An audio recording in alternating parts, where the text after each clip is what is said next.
नमस्कार मित्रांनो, मी गणेश मानकर इन्फिनिटी स्पर्धा परीक्षा अकॅडमीच्या या नवीन व्हिडिओमध्ये तुम्हा सर्वांचे स्वागत करतो। प्राध्यापक भरतीविषयी एक महत्त्वाची न्यूज अपडेट समोर आलेली आहे। उच्च शिक्षण विभागाकडून अर्थ विभागाकडे प्रस्ताव जो आहे तर तो पाठवण्यात आलेला आहे। तर किती जागा रिक्त आहेत, किती जागांसाठी भविष्यात भरती प्रक्रिया ही राबवली जाऊ शकते, याच्याविषयीची संपूर्ण माहिती आपण आजच्या या व्हिडिओमध्ये बघणार आहोत। तत्पूर्वी तुम्ही जर चॅनलला नवीन असाल सगळ्यात आधी चॅनलला सबस्क्राइब करा। या चॅनलवर तुम्हाला सर्व अपडेट्स मिळत जातील। बघा, प्राध्यापक भरतीचा प्रस्ताव उच्च शिक्षण विभागाने अर्थ विभागाकडे केला सादर। तर बघा, ही 10 फेब्रुवारी न्यूज आहे। इडू वार्ता मोठं प्लॅटफॉर्म आहे। बघा, लोकमत यांच्याकडे पण न्यूज आहे। राज्यात प्राध्यापकांची 12,000 पेक्षा जास्त रिक्त पदे, पात्रताधारक बेरोजगारांच्या भरतीकडे लक्ष। तर ही न्यूज आपल्याला जी आहे तर ती बघायला मिळते आणि चांगल्या सोर्सेस मधून बघायला मिळते। तर काय आहे न्यूज, आपण व्यवस्थित पद्धतीने जे आहे तर ते बघून घेऊया।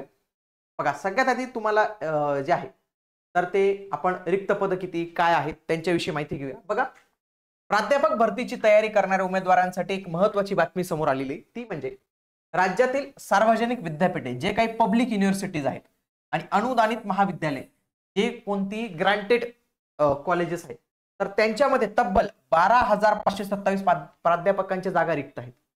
खूप जबरदस्त मोठी संख्या आहे ही। त्यापैकी 4,300 प्राध्यापकांची पदे भरण्याची मंजुरी देणारा प्रस्ताव चंद्रकांत पाटील यांच्याकडे असलेल्या उच्च शिक्षण विभागाने अर्थ विभागाकडे पाठवलेला आहे।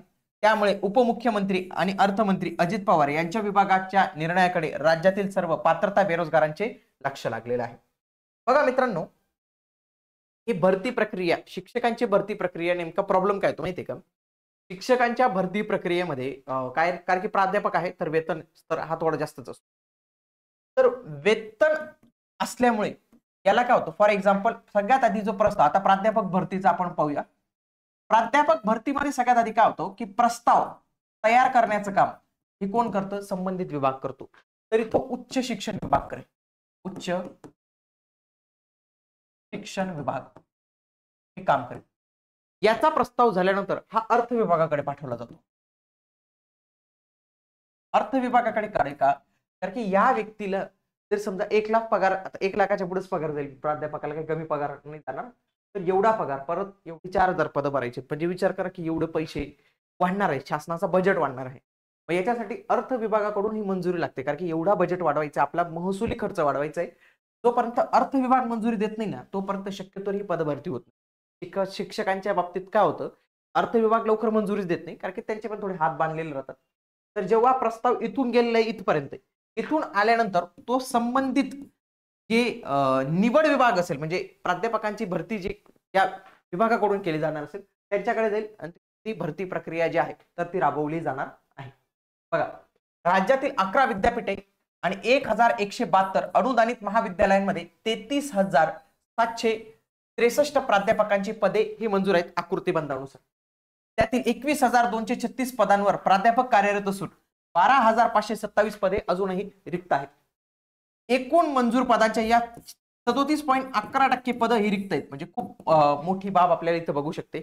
आणि याच्यामुळे एनईपी हे काय आहे, नॅशनल एज्युकेशन पॉलिसी 2020 राष्ट्रीय शिक्षण धोरण 2020 ची अंमलबजावणी करायची असेल तर एवढं पद रिक्त ठेवून चालणारच नाही। त्यामुळे उच्च शिक्षण विभागाने रिक्त पदांपैकी 4,300 पदांच्या भरतीसाठी प्रस्ताव जो आहे तर तो पाठवलेला आहे। आता त्यांनाही माहिती आहे की 12,527 आता भरू शकत नाही, पण तात्पुरता आपण 4,300 पण काही छोटा नंबर नाही, 4,300 पण खूप मोठा नंबर आहे। आज जर महाराष्ट्रातले आपण बाकीचं पाहिलं तर ऑलरेडी युजीसीने म्हणजे युनिव्हर्सिटी ग्रांट कमिशनने ऑलरेडी सांगितले की 75% या जागा भरल्याच पाहिजे आणि आपल्या 37% जागा आहेत, म्हणजे 25% जागा रिक्त पाहिजे होत्या, म्हणजे तिथं आपल्याला चांगला बेनिफिट इथं भेटू शकतो। म्हणूनच येणाऱ्या याच्यात जे आहे 4,300 प्राध्यापकांची भरतीसाठी ही भरती प्रक्रिया वित्त विभागाकडून राबवली जाऊ शकते। मागील 5 वर्षामध्ये फक्त 2,088 एवढीच पदं भरलेली आहेत महाविद्यालयात उच्च शिक्षण विभागाने। आता बाकी आपण या टेट मधून तर प्राथमिक शिक्षण, माध्यमिक शिक्षण खूप जागा सरकार भरतच, परंतु उच्च शिक्षण विभागासाठी पाहिजे तेवढ्या जागा इथं भरलेल्या नाहीत, इथं आपल्याला कळते। आणि भविष्यात जर अर्थ विभागाने परमिशन दिली, मे बी परमिशन काही पदांसाठी भेटू शकते। 4,300 पद असं नाही की एकाच वेळी ऍड, ते मे बी 4-5 वर्षात ते वाटले जातील, त्याच्यानंतर ही भरती येणार आहे। तर ही भरतीची प्रक्रिया नक्कीच भविष्यात जी आहे तर ते आपल्याला इथं बघायला मिळणार आहे। त्यासोबतच सरकार लवकरच असा विचार करते की आपण टॅट 3 पण राहूया. 2 टॅट परीक्षा आतापर्यंत झालेल्या आहेत. तर आणखी एक टॅट परीक्षा 3 बाबत जो आहे प्रस्ताव ऑलरेडी शासनाकडे प्रलंबित आहे.